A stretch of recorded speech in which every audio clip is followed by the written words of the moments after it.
নমস্কাৰ, মই উন্নতি ভিডিঅ'লৈ আপোনালোকক স্বাগতম জনাইছোঁ। আজি গধূলি ভাবিলোঁ অলপ চাহৰ লগত বেলেগ কিবা এটা বনাই খাওঁ বুলি সেইবুলি আলু চপকে বনাই খালোঁ। প্ৰথমে মই এনেকৈ বাতি এটাতে বেচন অলপ আৰু পিঠাগুড়ি 2 চামুচমান লৈ সোৱাদ অনুসৰি নিমখ, হালধি, ৰেড চিলি পাউডাৰ আৰু অলপ জিৰা পাউডাৰ লৈ ধুনীয়াকৈ ফেটি ল'লোঁ। ফেটি লোৱাৰ পাছতে আলুখিনি বইল কৰি লৈছিলোঁ। সেই আলুখিনি এনেকৈ মই সানি লৈ এইফালে কেঁচা জলকীয়া, আদা, নহৰু এনেকৈ অকণমান খুন্দি ল'লোঁ।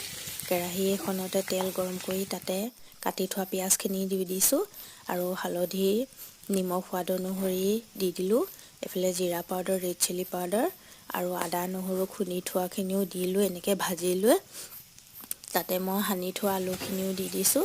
দি লোৱাতে লগতে মটৰখিনি দি ধুনীয়াকৈ ভাজি ল'লোঁ। ঠাণ্ডা হোৱাৰ পাছতে মই এনেকৈ আলুখিনি এনেকৈ চপৰ চেপত কৰি লৈ ফেটি থোৱা বেচনখিনিতে এটা এটাকৈ দি ৰিফাইন তেলত মই দি দিলোঁ। ৰঙা হোৱালৈকে মই এনেকৈ ভাজি মোৰ চব ৰেডি হৈ গ'ল। এইখিনি মই গধূলি চাহৰ লগত আজি এনেকৈ বনাই খালোঁ। ভিডিঅ'টো যদি ভাল পালে লাইক কৰি দিব। আজিলৈ ইমানেই, নমস্কাৰ।